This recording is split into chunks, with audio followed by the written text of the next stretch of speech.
Frères et sœurs, un grand bonjour à tous, que Dieu vous bénisse. Amen. En vérité, nous sommes heureux dans le Seigneur. Amen. La gloire du Seigneur, la manifestation de notre Dieu, nos cœurs sont remplis de joie, sont remplis de bonheur, sont remplis de réjouissance parce que ici, avec nous, la bénédiction de Dieu. Gloire au Seigneur. Amen. Parce que là où est notre sœur Maria-Louisa, là est la bénédiction de Dieu.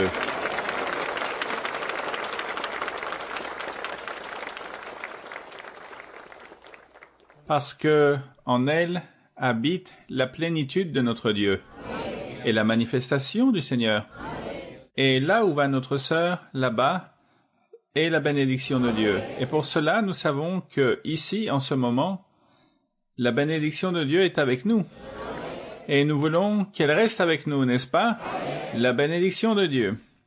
Il y a un mot qui est très joli, que quand quelque chose, par exemple, reste là, et nous, ce que nous voulons, c'est cela, que cette bénédiction reste parmi nous pour toujours. Gloire au Seigneur. Amen. Nous vous souhaitons la bienvenue, sœur Maria-Louisa.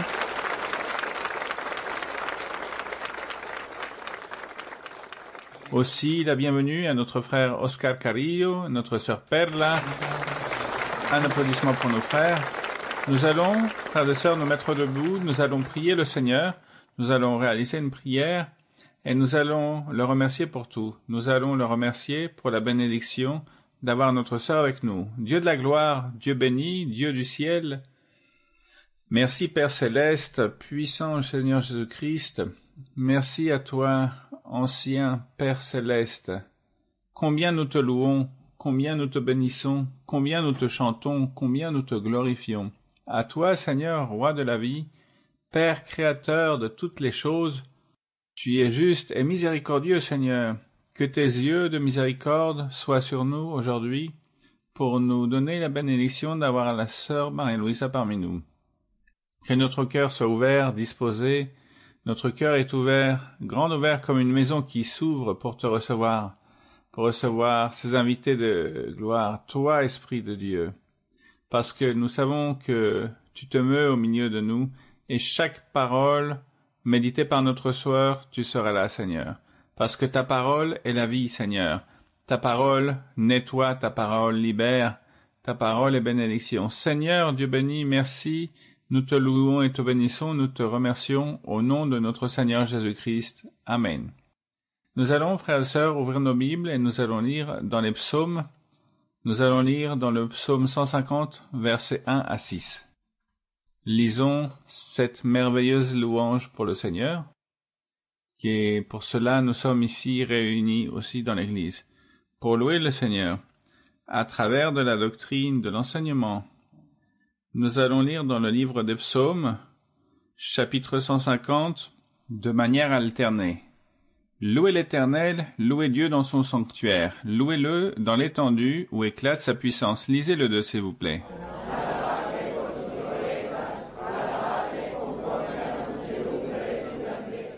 Louez-le au son de la trompette, louez-le avec le luth et la harpe.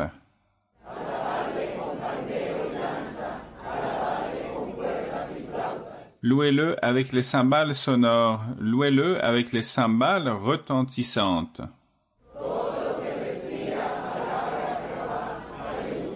Alléluia, gloire au Seigneur. Asseyez-vous, frères et sœurs, s'il vous plaît, et il est dit que tout ce qui respire loue le Seigneur.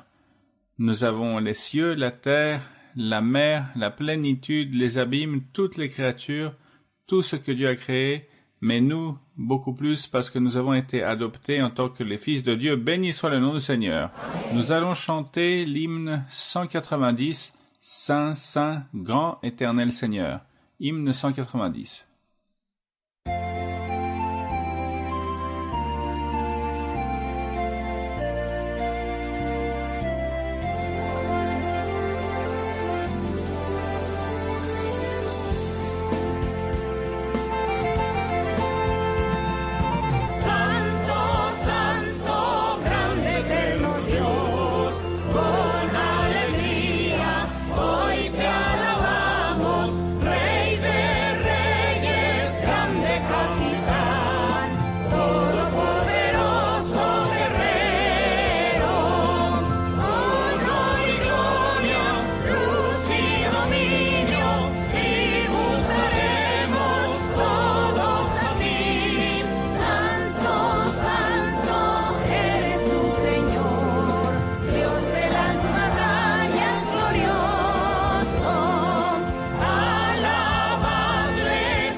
Que toute la gloire et la louange soient pour le Seigneur.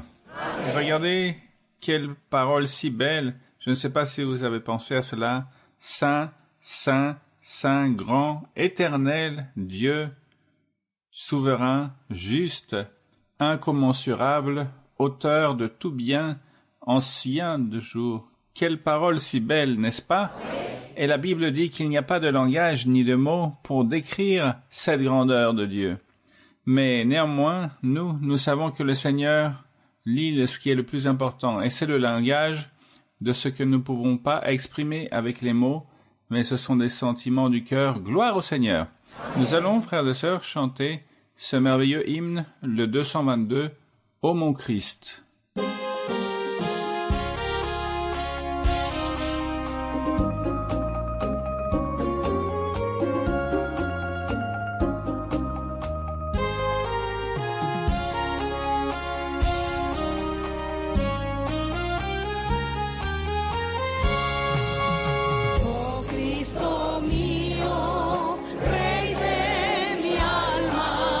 Salvaste me del mal,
Alléluia et gloire au Seigneur. Amen. Et nous aimons le Seigneur. Nous aimons notre Seigneur Jésus-Christ. Il a donné sa vie pour nous. Son sang rouge, son sang précieux, il a versé pour nous montrer et nous ouvrir ce chemin du salut vers le Seigneur. Béni soit le nom du Seigneur. Comme il est beau le Seigneur, comme elle est grande la manifestation du Seigneur parmi nous. Et comme c'est beau de voir le Seigneur qui se manifeste de tant de manières dans l'Église et qui utilise de tant de manières notre sœur Maria-Louisa.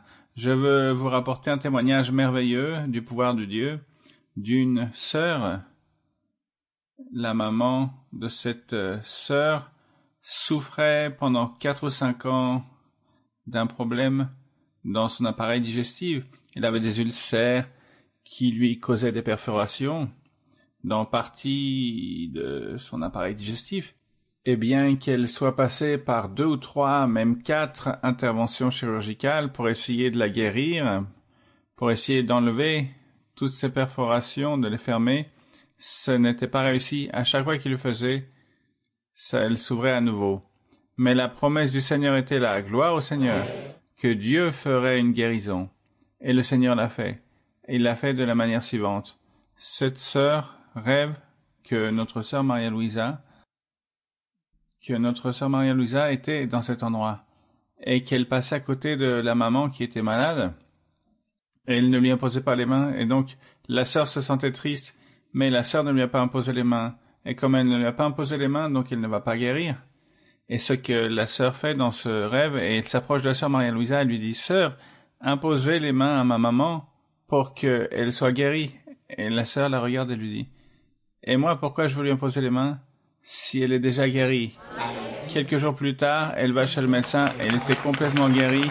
Que la gloire soit pour le Seigneur. Que la louange soit pour le Seigneur, parce que Dieu le mérite. Dieu mérite les applaudissements, la gloire et l'exaltation. Et c'est pour cela que nous allons nous lever, nous allons chanter 2 cantiques au Seigneur. Chantons le cantique 44. La gloire est descendue. Cantique 44.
la louange soit toujours pour notre Seigneur. Et la gloire de Dieu, nous la voyons toujours. Parce que quand Dieu sonde nos cœurs, le cœur d'une personne, c'est la gloire du Seigneur. Quand Dieu nous parle et nous ouvre le cœur, c'est la gloire du Seigneur. Nous voyons des miracles, des prodiges, des signes. c'est la gloire du Seigneur. Et ce verset dans Isaïe qui dit « Nous verrons le roi dans sa beauté ». Et c'est ce que nous voyons ici dans l'église de notre Seigneur. Gloire au Seigneur. Chantons un cantique de plus pour recevoir notre sœur, le cantique 42. Nous chantons 42.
Béni et loué soit le nom du Seigneur. Je veux vous rapporter quelque chose, mes frères.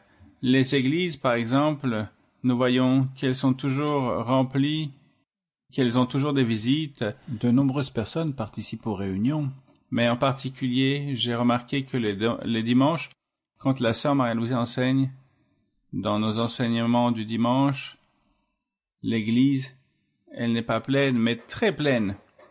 Énormément de personnes qui sont là, remplies de la bénédiction. Les gens qui viennent chercher la doctrine du Seigneur. Gloire au Seigneur. et de la grandeur de cœur, de cette profondeur du cœur de notre sœur, de tout cela que Dieu lui a donné, le Seigneur vient nous donner à nous aujourd'hui. Nous allons recevoir notre sœur Maria-Louisa et que ce soit notre cœur ouvert et disposé, bonne terre pour voir la doctrine, la bénédiction de Dieu. Que Dieu vous bénisse tous.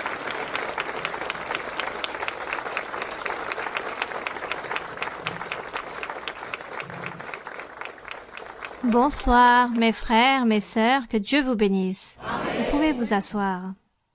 Je vous transmets de chaleureuses salutations et sachez que c'était mon plus grand souhait de venir aujourd'hui ici dans ce lieu, de pouvoir rendre visite à certaines âmes, qu'il s'agit 30, 40 ou 80 âmes. Comme lorsque le Seigneur disait à Abraham qu'il allait détruire Sodome et Gomorrhe, et Abraham disait au Seigneur, « Et s'il y a 50 justes ?» Et le Seigneur répondait, « S'il y a 50 justes, je ne vais pas détruire la ville pour ces 50. » Et ainsi Abraham disait, « Et s'il y en a 40, 30, 20, jusqu'à combien il est arrivé ?» Quel fut le dernier chiffre qu'Abraham a dit qu'il a convaincu le Seigneur? 5. Les lecteurs de la Bible. Merci, mes frères, parce que vous êtes lecteurs de la Bible. Abraham dit, « Même s'il y avait 5, tu vas détruire Sodome et Gomorrhe pour 5 personnes ?» Et le Seigneur a répondu, « S'il y en a 5, je ne vais pas détruire cette ville. » Qu'observons-nous? La miséricorde de Dieu. Le Seigneur a dit qu'il fallait se remplir de miséricorde de toutes ces villes. Peut-être il y avait beaucoup de villes, mais même pour 5 justes, il n'allait pas la détruire. Et cela m'a enseigné d'avoir ce sentiment dans mon cœur que je ne dois pas regarder le nombre de personnes, mais qu'il y ait 1 ou 2 cœurs qui aiment Dieu déjà. C'est un endroit où on peut m'inviter un groupe, aussi petit qu'il soit, qu'on m'invite. Je ne suis pas en train de demander si là-bas se rassemble, combien de personnes y a-t-il, car selon le nombre de personnes, je vais y aller. S'il y en a plus de 500, je vais y aller, et du contraire, non, non, pas du tout. Qu'il s'agit d'un groupe, je ne demande pas. Nous sommes peu. Peu importe s'il s'agit de cœurs qui cherchent Dieu. Et c'est ce qu'il y a de plus important. Je ne sais pas si certains d'entre vous ont écouté le témoignage. Je suis allée en Afrique, à l'île Maurice. Et je pensais que là-bas, dans cet endroit, il y avait peut-être 30 ou 40 croyants. J'ai pensé ainsi. Car les personnes allaient de temps en temps rendre visite, mais souvent il y avait des personnes récentes, car on les invitait.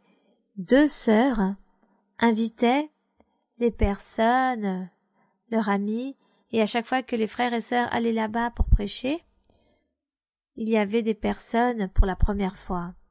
Et cela fait maintenant à peu près 4 ans que les frères voyagent pour rendre visite à ce groupe de personnes. On m'envoyait des photos, mais jamais ils ne m'avaient raconté que les véritables croyants, il s'agissait que de 2 croyants, 2 sœurs, 2 croyantes. Car on m'envoyait toujours des photos et dans les photos je voyais 40 personnes qui se rassemblaient. Et on me demandait quand j'allais pouvoir y aller les voir.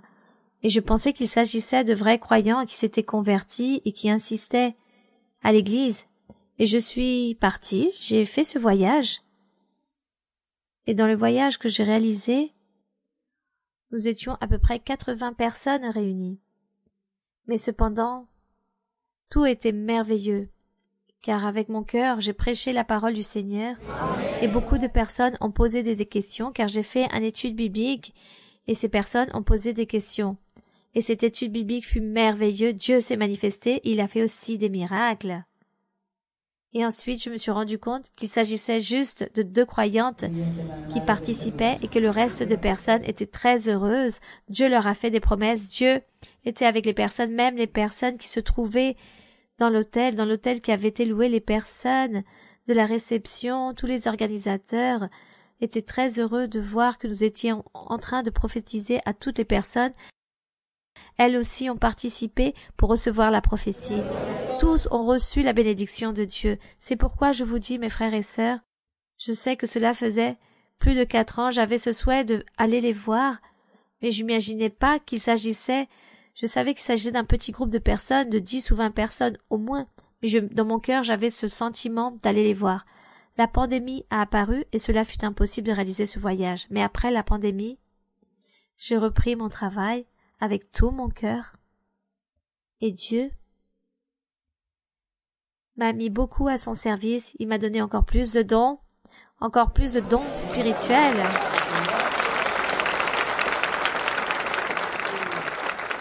Et je rendais témoignage ainsi à plusieurs frères que j'ai expérimenté que le Seigneur m'a donné plus de dons spirituels, ou du moins il me les a perfectionnés, je ne sais pas comment l'expliquer.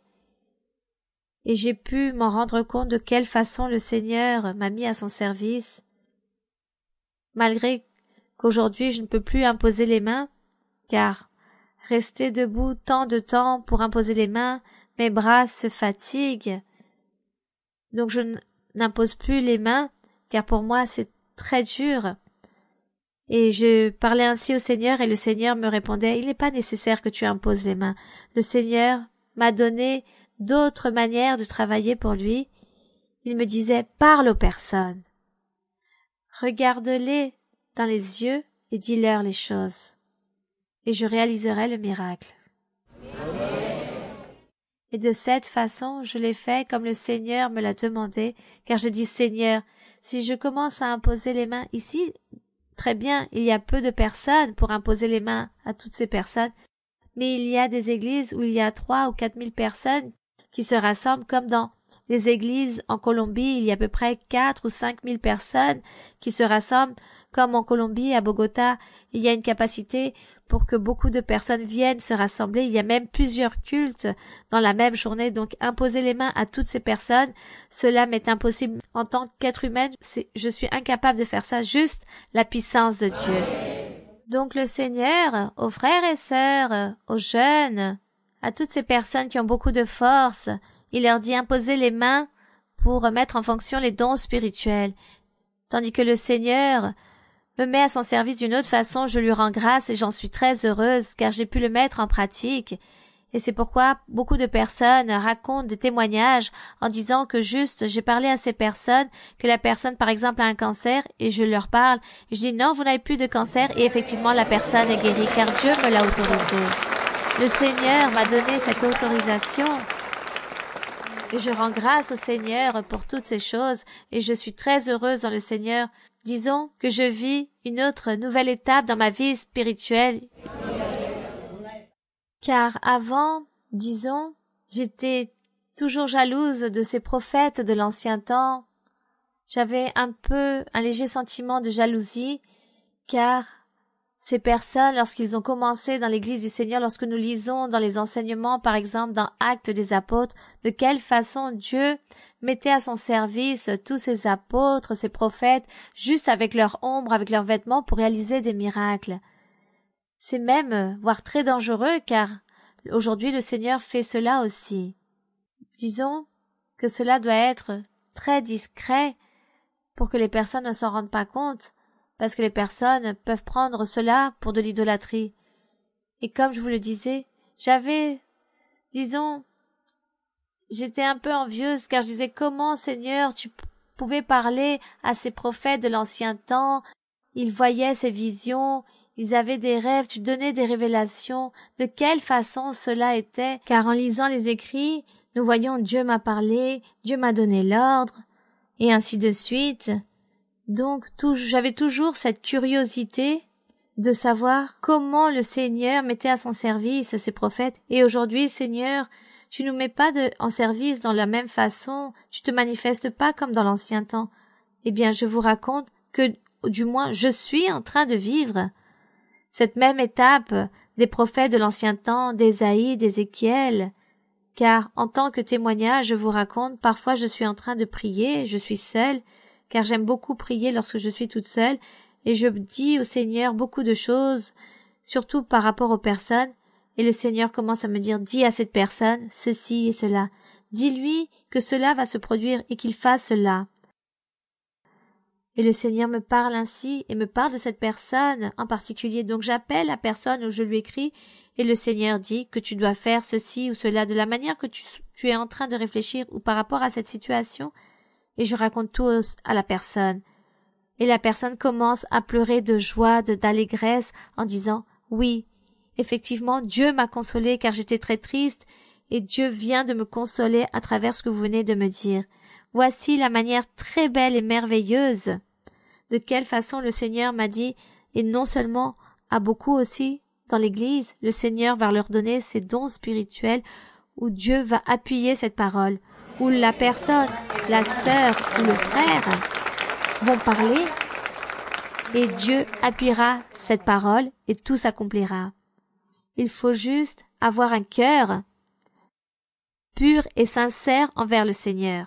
Un cœur, comme dit le psaume, qui va demeurer sur ta montagne, qui se trouvera là-bas devant ta présence, qui se trouvera dans la montagne de la sainteté. Et le Seigneur répond, celui qui a un cœur pur et des mains innocentes. Cette personne se trouvera là-bas, et nous sommes tous en train de lutter pour arriver à cet objectif, à ce but, où Dieu nous appuiera, où la parole que vous donnerez sera une parole ferme. Lorsque vous ouvrirez votre bouche, Dieu appuiera votre parole et Dieu accomplira ce que vous avez parlé, ce que vous avez dit à cette personne, cet ordre que vous avez donné à cette personne. Car il s'agit du travail des prophètes, c'est le travail des femmes prophètes. Alors Dieu met déjà à son service toutes ces personnes. Je connais dans l'Église beaucoup de personnes à qui Dieu a donné ces dons ou ce titre, ou ce ministère, cette fonction de prophète. Dans l'Église, il y a des femmes prophètes. Alors, nous n'allons pas les nommer, nous n'allons pas dire un tel ou un tel. Vous allez les découvrir par vous-même. Vous allez découvrir ces prophètes et ces femmes prophètes. Et vous-même, dans les promesses que Dieu vous a faites, là aussi, il y a la promesse que Dieu va vous donner ces dons merveilleux et qu'il va vous mettre à son service de grande façon pour prêcher la parole du Seigneur. Nous allons donc maintenant commencer avec les questions que vous avez apportées, que vous avez préparées durant ces 2 jours, lorsque vous avez reçu la nouvelle que j'allais venir. Donc durant ces 2 jours, vous avez commencé à chercher les questions que vous aviez depuis bien longtemps. Dans toutes les études bibliques que vous avez vues, alors surviennent beaucoup de doutes, beaucoup de questions. Donc combien y a-t-il de microphones? Ah, bien. Commençons. Sœur Maria-Louisa, bonjour, bienvenue, vous ainsi que ceux qui vous accompagnent et tous ceux qui nous rendent visite de toutes les parties du monde. Votre présence, sœur, dans l'Église est un cadeau de Dieu. Nous sommes très heureux, sœur, parce que Dieu a écouté nos prières, nos demandes. Nous savons les grandes bénédictions que vous amenez de notre Père Céleste pour l'Église de San Antonio, parce qu'il y aura ce grand éveil, renouveau, et nous prions pour que toutes les églises du monde aient cette récompense qu'a aujourd'hui l'Église de San Antonio. Sœur, merci de vos sacrifices, de vos efforts. Que Dieu vous bénisse de longues années de vie. Sœur, si vous me permettez, j'ai une question dans la Bible, si je peux la poser. Oui. Sœur, ma question se trouve dans le second livre de Samuel, chapitre 22, verset 7. J'ai sélectionné 1 ou 2 passages simplement pour question de temps. Deuxième livre de Samuel, chapitre 22, verset 7. Oui, mon frère. Dans ma détresse, j'ai invoqué l'Éternel. J'ai invoqué mon Dieu. De son palais, il a entendu ma voix et mon cri est parvenu à ses oreilles. Dans le second livre des Rois, chapitre 20,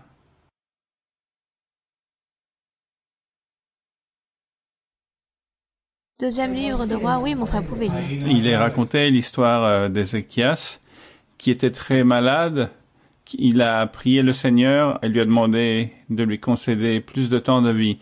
Et Dieu lui répondit en lui allongeant sa vie de 20 ans. Ces deux exemples de la Bible, je le fais pour vous poser la question suivante. L'importance de la prière et de la confiance en Dieu peuvent-elles nous amener à recevoir de Dieu des réponses à nos besoins et à nos souhaits, ou c'est le miracle, le résultat de la foi et de la miséricorde de Dieu envers nous? Si vous voulez bien, Sœur Maria-Louisa, de nous développer la réponse et de nous enseigner. Il est évident que Dieu est miséricordieux. Et si vous priez le Seigneur, si vous suppliez notre Dieu, vous vous mettez à genoux et vous priez et suppliez le Seigneur avec tout votre cœur, et même si vous pourriez lever vos mains et dire au Seigneur tout ce que vous souhaitez, tout ce que vous avez dans votre cœur, qu'il s'agisse de choses spirituelles, matérielles, ou avoir des solutions à vos problèmes, ou par rapport à des besoins que vous êtes en train de vivre, demandez au Seigneur qu'il vous aide aussi à savoir vous comporter, à agir, à savoir prendre les bonnes décisions, ou même si vous êtes malade ou un proche, peu importe la raison, vous priez le Seigneur et Dieu vous écoute. Dieu écoute la prière. Mais tout cela doit provenir de votre cœur. La prière doit provenir de votre cœur. Ici, lorsque le frère lit au sujet de David, apparemment il s'agit du roi David qui s'exprime de cette façon, qui réalise ce chant, cette prophétie, car il s'agit plus d'une prophétie que d'un chant ou d'une prière, ce que David fait devant Dieu, mais il le fait en étant rempli de l'Esprit de Dieu. Et lorsque l'Esprit de Dieu remplit une personne, la personne ne sait pas si elle est en train de parler d'elle-même ou si elle est en train de glorifier ou de vénérer le Seigneur. Dieu se trouve là en train d'écouter cette prière, cette personne qui parle, cette supplique que la personne réalise. Vous devez donc prier avec votre cœur et demander au Seigneur aussi qu'il vous délivre, car il y a beaucoup de mauvais esprits qui viennent et possèdent les personnes, les lient et empêchent que cette personne ou les personnes prient avec allégresse, avec un cœur sincère, car ces mauvais esprits lui en empêchent. Donc vous, dans vos pensées, dites, Seigneur, je n'arrive pas à prier, je me sens lié, j'ai l'impression que le diable me possède et je n'arrive pas à agir correctement devant toi. Regarde, Seigneur, tout ce qui m'arrive, regarde tous mes problèmes, aide-moi, Seigneur. Écoute ma supplique et sois miséricordieux, et le Seigneur se remplira de miséricorde. Il sera miséricordieux de toutes ces personnes intelligentes ou même de ces personnes qui n'arrivent pas à bien réfléchir. Il se remplira de miséricorde. Nous devons donc être confiants en notre Dieu, déposer notre assurance en Dieu, mais aussi l'aimer. Il faut faire des choses pour lui. Qu'est-ce qu'il faut faire pour Dieu? Lire la Bible, chanter des hymnes, chanter des cantiques, prier, nous efforcer pour changer de vie, ôter nos mauvais comportements, nos mauvaises actions, changer toutes ces choses. Il faut faire plein de choses pour Dieu, car si nous faisons rien pour lui, mais à tout instant nous sommes en train de lui demander qu'il nous donne beaucoup de choses, alors non, il faut aussi donner à Dieu, et ensuite les choses, avec sa miséricorde, il nous les donnera. Donc nous recevons de sa main, mais il attend aussi que nous fassions quelque chose pour lui. Continuons. Sœur Maria-Louisa, c'est une promesse du Seigneur que j'allais être face à vous pour vous poser une question. Sœur Maria-Louisa, bonjour et bienvenue dans cette église de Austin et San Antonio au Texas, dans cet état si grand. J'ai une question et c'est un grand honneur de vous avoir face à nous. Sœur, avec cette question qui est dans la Bible, elle se trouve dans l'Exode. Exode? Oui. Oui. Livre Exode, chapitre 20, verset 20. Exode 20. Oui, pouvez lire, mon frère. Merci, sœur. Moïse dit au peuple, « Ne vous effrayez pas, car c'est pour vous mettre à l'épreuve que Dieu est venu, et c'est pour que vous ayez sa crainte devant les yeux, afin que vous ne péchiez point. Sœurs, je voudrais que vous nous enseigniez dans cette phrase ce que dit cette phrase, parce que pour vous mettre à l'épreuve, que Dieu est venu, et c'est pour que vous ayez sa crainte devant les yeux. Merci, sœur. Dans Exode 20, l'histoire raconte au sujet des 10 commandements que Dieu a envoyés à Moïse sur la montagne du Sinaï. Nous allons donc nous situer dans le temps, en régressant quelques milliers d'années en arrière. Moïse partit à la montagne du Sinaï et il a parlé avec Dieu durant 40 jours et 40 nuits. Il était avec Dieu, et Dieu lui envoya les commandements parmi d'autres choses, et dans le chapitre 20, nous trouvons là tous les commandements que Dieu a donnés à Moïse. Il disait à Moïse, « Emmène cela au peuple, parle-leur de cela, et ils doivent obéir. » Mais lorsque Moïse se trouvait sur la montagne du Sinaï en train de recevoir les commandements, il y eut des tremblements de terre, des éclairs. Ici dans le verset 18, il est écrit que tout le peuple entendait les tonnerres et le son de la trompette. Il voyait les flammes de la montagne fumante à ce spectacle. Et que est-il écrit? Si vous avez la Bible entre vos mains, que dit ce verset 18? Tout le peuple entendait les tonnerres et le son de la trompette. Il voyait les flammes de la montagne fumante. À ce spectacle, le peuple tremblait et se tenait dans l'éloignement. Vous voyez, le peuple était rempli de tremblements, car ils étaient terrifiés. Ils disaient à Moïse, « Tu dois parler avec Dieu. Nous ne pouvons pas parler avec lui. Nous allons tout simplement t'écouter. Mais toi, parle avec Dieu, car nous avons peur. » Et c'est pourquoi dans le verset 20 il est écrit, Moïse dit au peuple, « Ne vous effrayez pas, car c'est pour vous mettre à l'épreuve que Dieu est venu, et tout ce que vous venez d'écouter, tout cela par rapport à cette montagne fumante, les éclairs, les tonnerres, les tremblements, tout cela vous êtes en train de l'écouter et de le voir. Dieu a fait cela pour vous mettre à l'épreuve, pour savoir jusqu'où vous pouvez le craindre et avoir ce respect envers le Seigneur. Craignez et ne péchez point. Obéissez aux commandements. » Ici, Moïse leur a lu tous les commandements de ne pas tuer, de ne pas commettre d'homicide, qu'il fallait honorer son père, sa mère, qu'il ne fallait pas mal parler devant son prochain, qu'il ne fallait pas convoiter ou commettre d'adultère, qu'il fallait vénérer le Seigneur, aimer le Seigneur. C'était tous les commandements ici qui s'énuméraient, et parmi tout cela il y avait aussi les tonnerres, ce tremblement de terre. Les personnes étaient effrayées et Moïse leur disait, « Dieu est en train de vous mettre à l'épreuve, il est en train de vous démontrer que vous devez obéir à Dieu, écoutez ses commandements. » Et ces commandements, ce n'était pas juste pour l'ancien temps, pour ce peuple, mais aussi pour nous aujourd'hui, car les commandements continuent à être en cours. Le Saint-Esprit et l'Évangile du Seigneur Jésus-Christ nous enseignent que nous devons nous éloigner de toutes choses mauvaises et accomplir la volonté de Dieu, accomplir et observer les commandements de Dieu.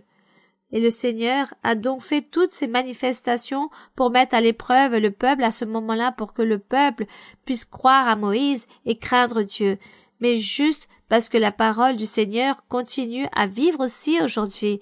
Aujourd'hui, nous n'avons pas Moïse, mais nous avons le Saint-Esprit, nous avons l'Église, nous avons l'Évangile du Seigneur Jésus-Christ, et dans l'Église, le Seigneur est en train d'établir des prophètes, des apôtres, des évangélistes, des docteurs. Le Seigneur est en train d'établir toutes ces personnes, et ces personnes viendront pour remplacer Moïse de l'ancien temps. Et ces personnes continueront à diriger l'Église du Seigneur. Donc, Dieu, il faut le respecter, le craindre, mais aussi le chérir. Chérir sa parole, ses promesses. Et combien de promesses le Saint-Esprit nous fait. Ainsi est notre Dieu. Il se remplit de miséricorde pour tous. Alors, craignons le Seigneur et aimons-le. Et obéissons à ses commandements. Bien, continuons. Poursuivons. Hello, sister. May the Lord bless you. About a month ago in prophecy, the Lord told me you'd be here with us in San Antonio and that I'd be asking you a question, and I'm very happy because this blessing has come to pass much sooner than I anticipated. Bonjour, sœur, que Dieu vous bénisse.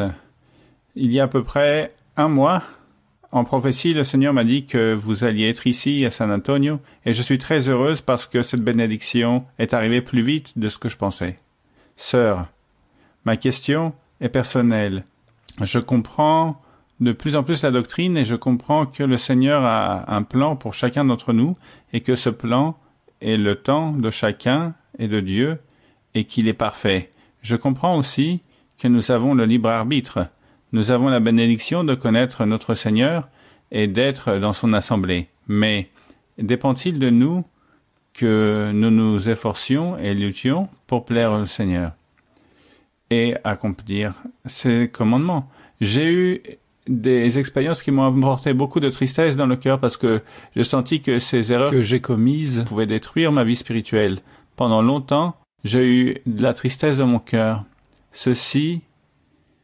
Tout ceci m'a amené plus de confiance et de joie dans mon cœur et aussi m'a fait sentir la chose suivante. Nos chemins sont déjà prédestinés de manière que s'ils changent nos cœurs pour les aligner avec le plan de Dieu, où nous avons encore le choix de prier le Seigneur au sujet de nos besoins et souhaits. C'est la question, ma sœur. Nous devons continuer à prier le Seigneur jusqu'au jour où nous partirons. Jusqu'au jour de notre mort, nous devons persévérer dans la prière. Oui, nous souhaitons beaucoup de choses. Je pense que nous voulons toujours des choses, car nous ne savons pas quand nous allons partir de ce monde. Donc nous sommes toujours en train de souhaiter plein de choses et nous espérons de pouvoir vivre et continuer à vivre. Donc, il y aura toujours des nécessités. Et nos souhaits, c'est que notre Dieu puisse exaucer nos vœux et qu'il nous aide à pouvoir nous réjouir de toute cette nécessité. C'est quelque chose de naturel jusqu'au dernier jour de notre vie. Il y aura toujours ce sujet. Nous devons donc toujours suivre le Seigneur et continuer à insister, car notre vie spirituelle court aussi des dangers. Nous avons un ennemi qui constamment est en train de nous observer, de nous regarder, et en train de voir de quelle façon il peut nous piéger, ou il peut dérober notre paix, notre confiance en Dieu, nos bénédictions. À beaucoup, il les fait pécher. Voici ce que fait l'ennemi. Donc, nous devons toujours prier. Constamment, nous devons demander à Dieu pour notre vie spirituelle et ensuite pour le reste des choses que nous avons besoin. Bien, continuons, oui? Oui, allez-y, mon frère. Bonjour, sœur Maria-Louisa. Que Dieu vous bénisse. C'est une promesse du Seigneur que je vous poserai une question. Depuis 7 ans, quand vous avez rendu visite à Houston, j'étais dans cette réunion avec vous. Et je n'avais pas eu l'opportunité de faire la question à ce moment-là, mais Dieu récemment m'a reconfirmé cette promesse que je serai devant vous et je vous poserai cette question. Ma question est en relation avec un mot qui est répété de nombreuses fois dans la Bible, qui est se convertir au Seigneur. Nous pouvons, vous l'avez dit aussi de nombreuses fois dans de nombreuses études bibliques, où des frères retournez vers le Seigneur, convertissez-vous au Seigneur et donnez des fruits. Mais il y a une confusion ou je ne comprends pas bien, entre qu'est-ce que c'est se convertir au Seigneur? Parce que on m'a posé la question qu'est-ce que c'est que se convertir et je ne sais pas répondre proprement. J'aimerais que vous nous enseigniez qu'est-ce que c'est de se convertir au Seigneur. Bien. Tout d'abord, nous devons analyser que signifie se convertir ou être transformé, par exemple lorsqu'on change du lait en eau ou en fromage. Vous ne vous êtes jamais demandé que le lait peut devenir du fromage en quelque chose de solide ou en liquide, qu'on appelle par exemple le sérum. Je parle de l'eau, mais on peut parler du sérum, de ce petit lait ou de l'eau. Comment le lait peut devenir solide, ce que nous appelons le fromage, ou même ce petit sérum devenant quelque chose de liquide, en mélangeant quoi? Quelque chose on mélange un certain produit et ensuite cet élément a cessé d'être du lait et est devenu autre chose, car il y a eu quelque chose qui a fait qu'elle a changé, que le lait a changé avec un produit, qu'il soit chimique ou pas, avec un autre élément, un corps étranger. Quelque chose a fait que le lait s'est converti, s'est transformé. Alors lorsque nous disons « Mon frère, devenez à Dieu, soyez convertis », cela signifie, prenons un exemple, d'une personne qui est arrivée à l'église, un homme est arrivé à l'église et le Saint-Esprit lui a dit « Tu vis et tu vis avec 2 femmes, avec ces 2 femmes tu vis. » Il s'agit d'un adultère, tu commets là un adultère. Tu dois donc abandonner une, avec celle que tu aimes le plus, reste avec elle. Et l'autre rend-la libre. Lorsque Dieu donne cet ordre à cet homme, il est en train de lui dire de se convertir, de devenir le mari d'une seule femme. Donc cet homme croit et dit oui, je crois, Dieu m'a bien parlé et l'ordre qu'il est en train de me donner, je vais lui être obéissant. Cet homme obéit et a continué à vivre une vie correctement pour plaire à Dieu en acceptant une seule femme. Et par la suite, Dieu dira, cet homme s'est converti pour me suivre car il a cru en ma parole, il a obéi à mon ordre, il s'est converti, il a cessé d'être adultère, d'un homme qui commet un adultère, il n'est plus ainsi. On parle donc de conversion.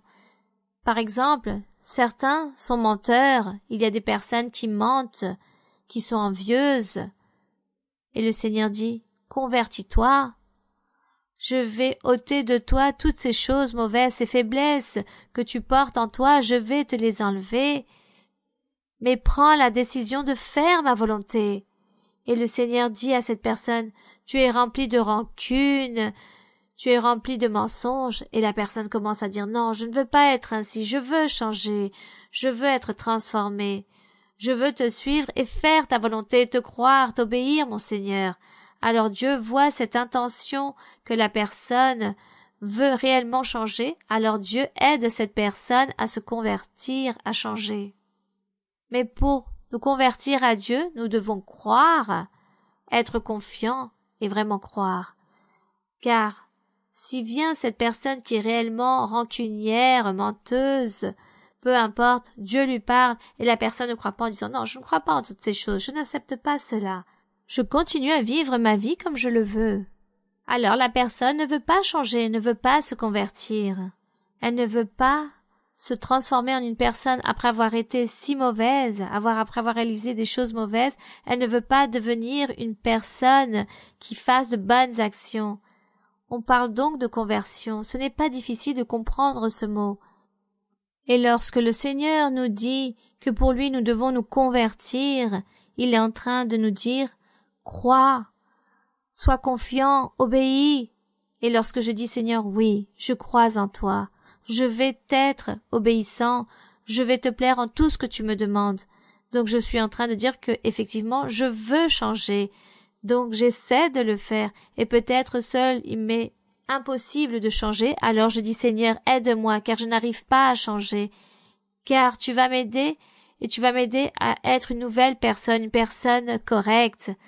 On parle donc de conversion. Je ne sais pas si vous voulez que je vous donne plus d'explications. Par exemple, l'air en quoi on peut le transformer. Bon, on parle de temps de transformation.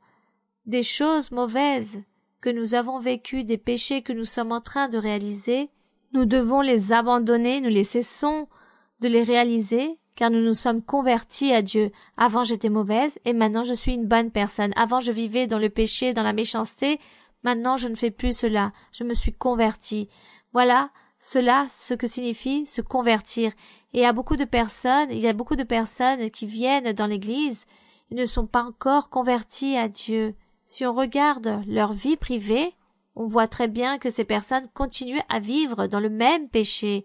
Ces personnes continuent à vivre dans le péché. Et lorsqu'on découvre qu'elles vivent dans ce péché, on leur dit « Mais Tu mènes plus de 5 ans dans l'église, 10 ans dans l'église, en train de te rassembler à l'église et tu ne t'es pas encore converti à Dieu. Regarde ce que tu fais. Comme une famille, par exemple, qui allait à l'église depuis plus de 10 ans. 10 ans qu'elle se rassemblait à l'église, mais les gens qui allaient chez eux dans leur foyer, dans leur maison, c'était pour réaliser des sorcelleries, des envoûtements. Ces personnes ne cessaient de faire toutes ces choses, alors à quoi le servait de venir se rassembler à l'église durant 10 ans? Elles ne se sont pas quoi? Converties à Dieu. Car elles ne se sont jamais éloignées de ce péché de vouloir réaliser les sorcelleries, les envoûtements. C'est cela. Vous voyez? J'espère que la conversion pour vous est claire et vous allez devenir docteur et doctoresse de la parole du Seigneur. Bien, continuons. Oui, ma sœur. Bonsoir, frères et sœurs, que Dieu vous bénisse. Sœur Maria-Louise, je n'arrive pas à croire que Dieu ait eu de la miséricorde et qu'il ait touché votre cœur pour que vous soyez ici à San Antonio, Texas, plus tôt de ce que je pensais. J'admire comment Dieu vous donne tellement de soutien. Sœur, j'ai eu tellement de questions toutes ces années, mais vous, à travers les études bibliques, vous m'avez répondu à toutes ces questions, même à travers les livres d'expérience. Je suis étonnée comment Dieu vous a donné tellement de force, malgré toutes les difficultés que vous avez vécues. Lorsque j'ai lu tout ce que vous avez vécu, mon cœur et mon âme ont pleuré parce que je me suis rendu compte que vous êtes allé de l'avant. Grâce à l'aide du Seigneur. Sœur, j'ai une question dans les livres d'Éphésiens, chapitre 6, verset 12, si vous me permettez. Éphésiens 6, 12. Oui. Vous pouvez lire, ma sœur.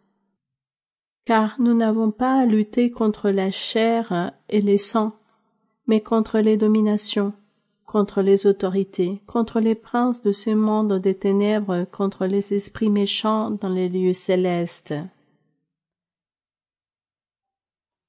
Sœur, vous nous avez appris que la plupart des choses qui nous arrivent, c'est parce que c'est le diable qui le fait et que Dieu permet cela parce qu'il souhaite nous mettre à l'épreuve. Comment on pourrait expliquer à nos adolescents que tout ce qui les arrive en question d'harcèlement ou toute autre circonstance autour d'eux, que tout est contre eux? Et que lorsqu'on leur explique que ce n'est pas les êtres humains, mais c'est l'ennemi qui utilise ces personnes, pour nous, c'est aussi difficile. Et cela nous prend du temps pour enfin comprendre que ce n'est pas les personnes, mais le diable. Sœur, aujourd'hui, les diables attaquent beaucoup les adolescents. Il met des choses dans leur tête à travers l'Internet. L'anxiété, la dépression, l'harcèlement sont très pressants et parfois, en tant que parents, nous ne savons pas comment leur expliquer que ce qui arrive, c'est à cause de l'ennemi. S'il vous plaît, sœur, si vous pouvez nous aider afin de soutenir les adolescents, que Dieu vous bénisse grandement. Voyez l'importance que chacun d'entre nous puissions recevoir les dons spirituels. Selon la Bible, dans l'Évangile du Seigneur Jésus-Christ, tous les croyants doivent recevoir le Saint-Esprit et les dons spirituels. Donc, avec quelle facilité nous pourrions donner une solution aux questions de cette sœur, car il s'agit vraiment d'une question très profonde, très complexe, qui rassemble beaucoup d'exemples, beaucoup de vécus de tout ce qui nous arrive dans notre jour au quotidien avec les personnes, dans le monde, dans le foyer, avec la famille, dans notre couple. L'ennemi est toujours là en train de travailler, car les apôtres disent que nous ne luttons pas contre les êtres humains, mais contre tous ces esprits méchants dans les lieux célestes. Mais ces dominations viennent et possèdent les hommes, les femmes, les jeunes, les enfants, les personnes âgées, les personnes de tout âge. Et toutes ces autorités des lieux célestes possèdent les personnes, toute l'humanité est remplie de mauvais esprits, de tous ces démons. Donc tout ce qui nous arrive chaque jour depuis notre foyer, le diable agit avec tous ces mauvais esprits pour nous tourmenter, pour réaliser le mal d'une manière ou d'une autre. Lorsque nous connaissons la doctrine et nous apprenons à prier et nous apprenons à être confiants en Dieu, à croire en le Seigneur, et nous savons que la solution, c'est prier, nous mettre à genoux, demander à Dieu pour toutes ces choses. Nous devons prier pour nos grands-parents, pour nos oncles, pour nos tantes, pour nos neveux, pour nos nièces, pour nos petits-enfants. Nous devons prier pour tous, car le mauvais esprit, l'ennemi est toujours là pour posséder les personnes, et il y a des conflits, même les voisins, les amis, les collègues, les camarades de classe. Comme vous étiez en train de parler dans la jeunesse, il y a beaucoup d'harcèlement. Là se trouvent tous les mauvais esprits, le démon, le diable en train d'attaquer toutes les personnes, les uns contre les autres, qu'il s'agisse de famille, ou d'amitié, ou même avec des étrangers, bon, toutes ces choses. Lorsque nous connaissons la formule d'être confiant en Dieu, de croire en Dieu, de prier Dieu, de demander à Dieu, demandons-lui qu'il nous aide, que Dieu nous donne de la patience, que nous ayons aucune rancune, que nous soyons tolérants. Ne faisons pas attention à toutes ces choses. Lorsque vous commencez à apprendre cette formule, vous n'allez jamais souffrir dans ce monde, car vous savez gérer tout avec sagesse, et vous savez que Dieu marche avec vous, car où que nous allions, Dieu est avec nous. Dieu est notre ombre. Donc, si par exemple je me trouve dans une zone publique à l'aéroport où il y a beaucoup de personnes, les mauvais esprits viennent et possèdent des personnes pour me faire du mal, alors je prie le Seigneur et je dis Seigneur, garde-moi, protège-moi, regarde cette personne. On dirait une personne complètement folle. Seigneur, garde-moi, protège-moi. Et le Seigneur est là. Le Seigneur se trouve là. Donc, nous les adultes, nous savons et connaissons du Seigneur que le Seigneur se trouve à nos côtés et que la formule est celle-ci, prier le Seigneur au moment précis pour qu'il puisse chasser toutes les choses mauvaises, toutes les choses embarrassantes qui peuvent nous troubler. Il faut enseigner aussi aux enfants, aux adolescents, tout cela, qu'ils soient confiants en Dieu. Ne fais pas attention à ces choses, sois confiant en Dieu. Il est important que les parents de famille invitent les enfants, qu'ils les apportent à l'église, qu'ils viennent se rassembler à l'église pour que Dieu aussi les délivre et les bénisse, les garde et les protège, afin que les enfants apprennent la doctrine. Et lorsqu'ils arriveront dans ces lieux éducatifs avec leurs camarades de classe, alors ils savent que c'est Dieu qui protège et qui les garde. Ils ne vont pas faire attention aux sottises des autres camarades des enfants, car ils savent qu'il s'agit de mauvais esprits qui les possèdent et font toutes ces choses mauvaises. Il faut déposer la confiance en Dieu. On enseigne à l'enfant ou au jeune en disant, à ce moment-là, dans tes pensées, prie le Seigneur et dis, regarde, ils sont en train de m'harceler, de se moquer de moi, ils veulent me faire du mal, garde-moi, Seigneur. On leur enseigne cela, qu'ils fassent cela dans leurs pensées, qu'ils prient le Seigneur. Et vous allez voir que tout ce problème va prendre fin, car Dieu commence à délivrer, à bénir, à les garder, à les protéger de tout danger et de toute chose mauvaise. Il y aura aussi des parents de famille qui diront, mes adolescents ne veulent rien savoir de l'Église, ne veulent pas venir à l'Église, alors priez. Vous-même priez et demandez au Seigneur pour vos enfants qui ne vont pas à l'Église, car ils vont devenir rebelles. Mais priez le Seigneur, soyez confiants, et le Seigneur écoute cette prière, et Dieu va les garder par amour à vous. Voici ce qu'il faut faire.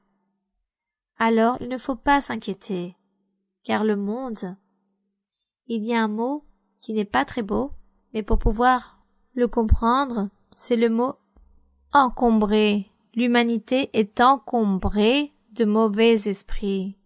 Elle est remplie de mauvais esprits, l'humanité, et l'ennemi nous entoure partout. Les dangers nous entourent. C'est pourquoi nous devons toujours marcher avec Dieu. C'est cela. La formule est cela. C'est marcher avec Dieu. Et on enseigne cela aux enfants, aux jeunes. Ils vont apprendre. Ils vont déposer leur confiance en Dieu. Ne nous inquiétons pas. Dieu est avec nous. Continuons par ici, oui, ma sœur? Bonsoir sœur, que Dieu vous bénisse. Merci d'être ici parmi nous. J'ai une question de la Bible dans le 2e livre des Rois, chapitre 13, versets 17 au 19. 2e livre de Rois. 13. Oui. Et il dit, ouvre la fenêtre à l'Orient. Et il l'ouvrit, Élisée dit, tire. Et il tira, Élisée dit, c'est une flèche de délivrance de la part de l'Éternel, une flèche de délivrance contre les Syriens. Tu battras les Syriens avec jusqu'à l'extermination. Élisée dit encore, prends les flèches, et il les prit. Élisée dit au roi d'Israël, frappe contre terre, et il frappe 3 fois et s'arrête. L'homme de Dieu s'irrita contre lui et dit, il fallait frapper 5 ou 6 fois, alors tu aurais battu les Syriens jusqu'à leur extermination, maintenant tu les battras 3 fois. Je pose cette question sur un champ personnel, sœur, parce que parfois quand nous attendons une bénédiction sur le travail, sur nos études, ou sur les bénédictions du cœur. Parfois, on doit être diligent et faire certaines choses, mais parfois, il y a des obstacles qui se présentent. Et parfois, je pense, peut-être c'est pas le moment de recevoir la bénédiction, parce que ce n'est pas le temps, parce que je n'ai pas encore gagné cette bénédiction, parce que le Seigneur souhaite que je fasse des efforts pour attendre cette bénédiction. Mais parfois, je pense que si j'insiste beaucoup, je peux devenir obstiné et le Seigneur peut me la donner pour qu'elle soit un obstacle, ou c'est l'ennemi qui souhaite mettre un obstacle pour que je n'atteigne pas cette bénédiction. Ma question c'est jusqu'à quel point je dois insister afin d'obtenir quelque chose.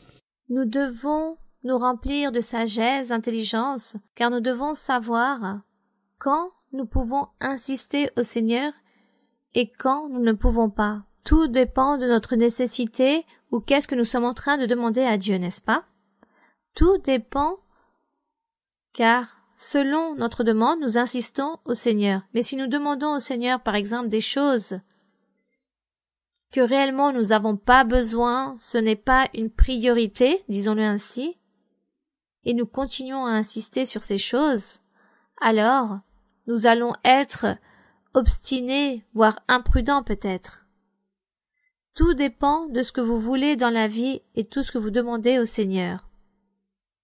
Alors vous dites, est-ce que je dois insister ou pas? Je dois insister selon les choses de ce que nous demandons. Qu'est-ce que vous demandez au Seigneur? Peut-être une personne va commencer à dire, ah Seigneur, je veux gagner au loto, et tous les jours en disant, Seigneur, je veux gagner le loto. Je pense qu'ici on comprend par ce mot, oui, le loto? Bien.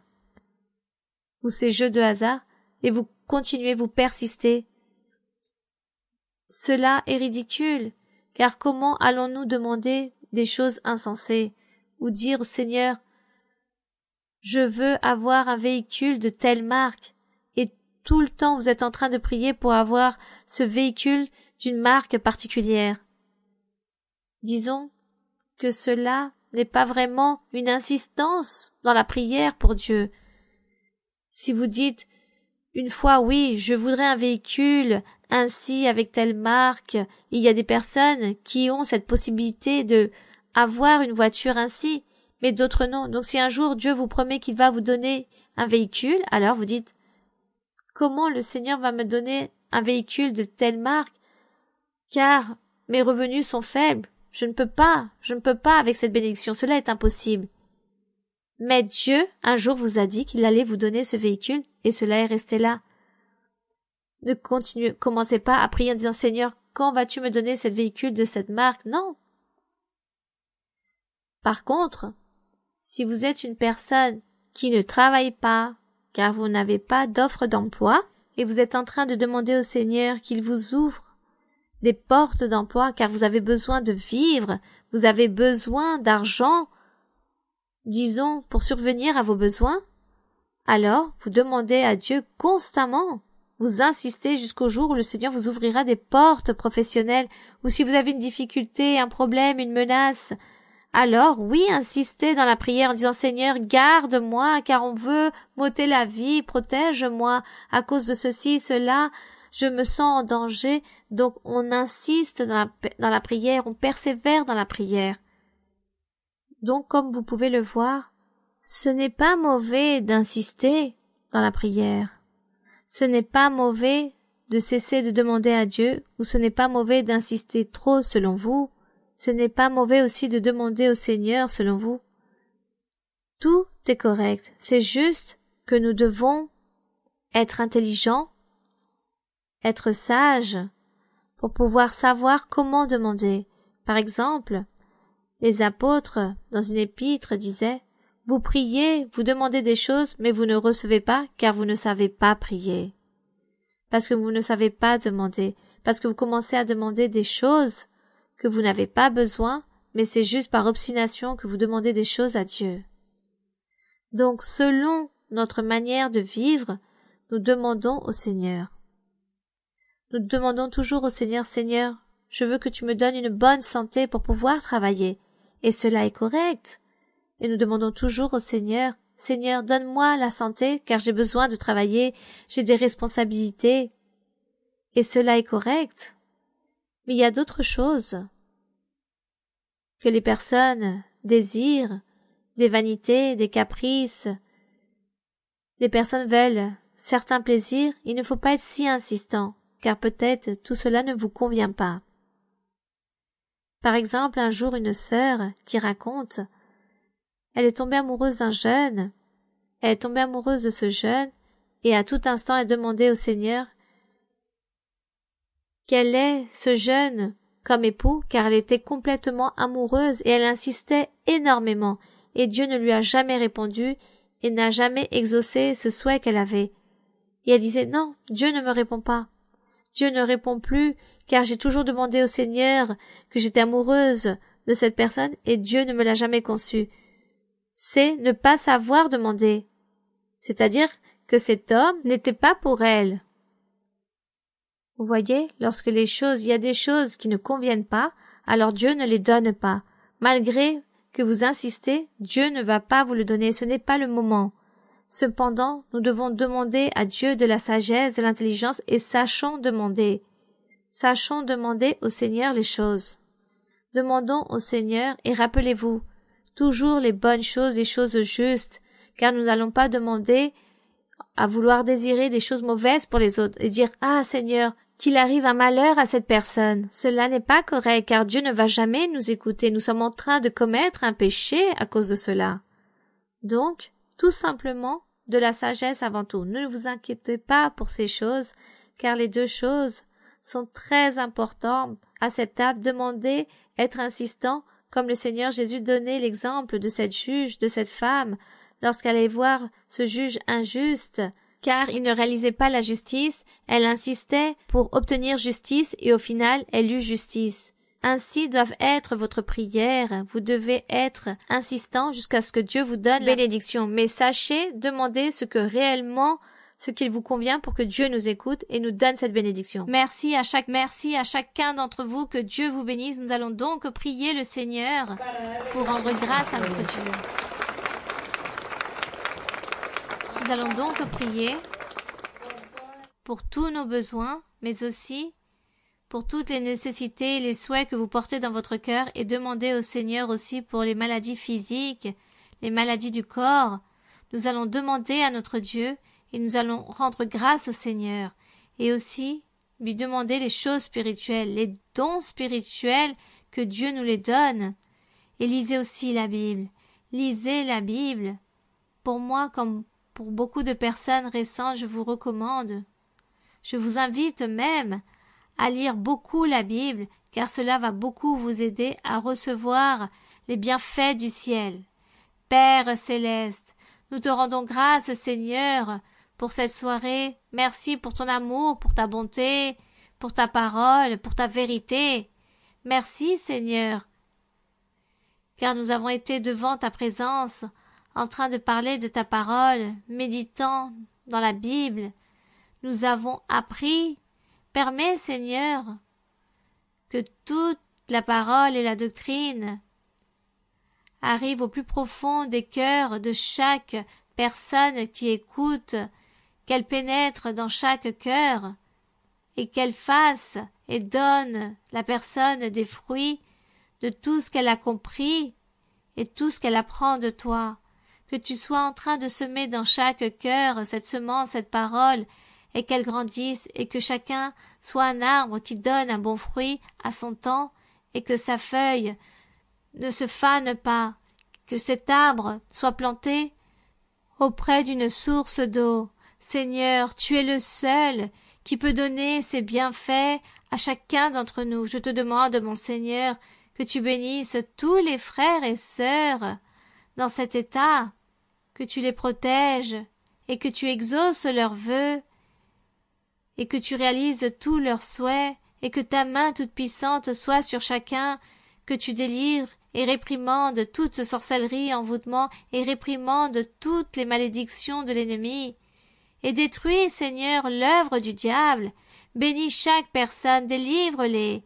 Seigneur aussi, pour tous les frères et sœurs et toutes les personnes qui nous regardent dans cette vidéo, dans cette étude biblique, je te demande de réaliser des prodiges, des miracles avec chaque personne et que chacun exprime ses besoins, ses nécessités, leur affliction, leur amertume, leur souffrance, leur maladie.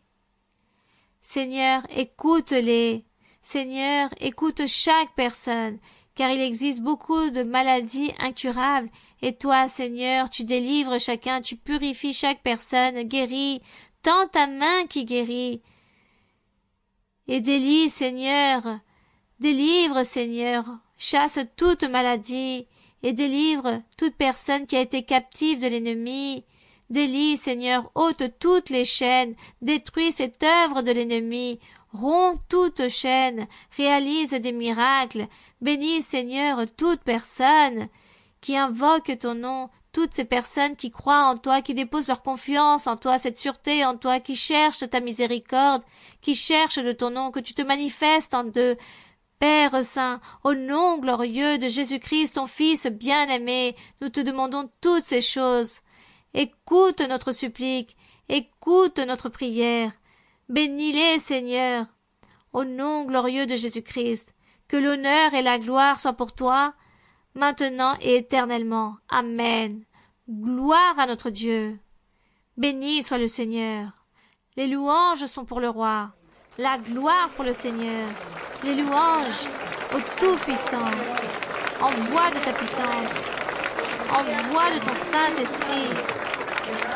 Remplis-les, Seigneur. Baptise aussi.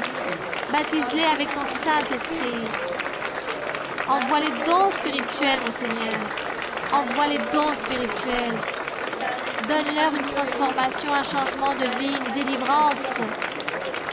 Romps tous les liens et tous les empêchements. Ôte les non-croyances, le doute, l'obstination. Seigneur, bénis. Envoie ce feu spirituel. Gloire au Seigneur. Béni soit le Seigneur. Puissant est notre roi. Merci Seigneur. Gloire à ton nom. Que l'honneur et la gloire soient pour toi. Puissant est notre Dieu. Puissant est le roi. Alléluia. Yo sé que estás aquí, Señor. Yo sé que estás aquí. Yo sé que estás aquí, Señor. Yo sé que estás aquí. Mi alma te alaba. Mi alma te alaba. Mi alma te alaba. Porque sé que estás aquí. Mi alma te alaba. Mi alma te alaba. Mi alma te alaba porque sé que estás aquí. Yo sé que estás aquí, Señor. Yo sé que estás aquí. Yo sé que estás aquí, Señor. Yo sé que estás aquí. Mi alma te alaba. Mi alma te alaba. Mi alma te alaba porque sé que estás aquí. Mi alma te alaba. Mi alma te alaba, mi alma te alaba, porque sé que estás aquí. Gloire au Seigneur. Nous rendons grâce à notre Dieu. Nous rendons grâce au Seigneur. Puissant est le Seigneur. Chantons maintenant ce cantique où nous nous engageons avec le Seigneur. Toma por favor mi mano, Señor, contigo quiero ir. Con sangre aquí paga pagaste por mí. Te quiero hoy servir. Anhelo poder lo malo vencer y en santidad vivir. Toma por favor mi mano, Señor, contigo quiero ir. Toma por favor mi mano, Señor, contigo quiero ir. Con sangre aquí pagaste por mí. Te quiero hoy servir. Anhelo poder lo malo vencer y en santidad vivir. Toma por favor mi mano, Señor, contigo quiero ir. Que la gloire soit pour notre Dieu. Nous rendons grâce au Seigneur. Merci beaucoup, mes très chers frères et très chères sœurs. Que mon Seigneur vous bénisse. Et à très bientôt. Recevez de grandes bénédictions du ciel. Vous les avez déjà reçues, car Dieu a versé à chacun des bénédictions du Très-Haut. Que Dieu vous bénisse. Je vous aime avec tout mon cœur. Je vous aime. Que le Seigneur vous bénisse. Merci.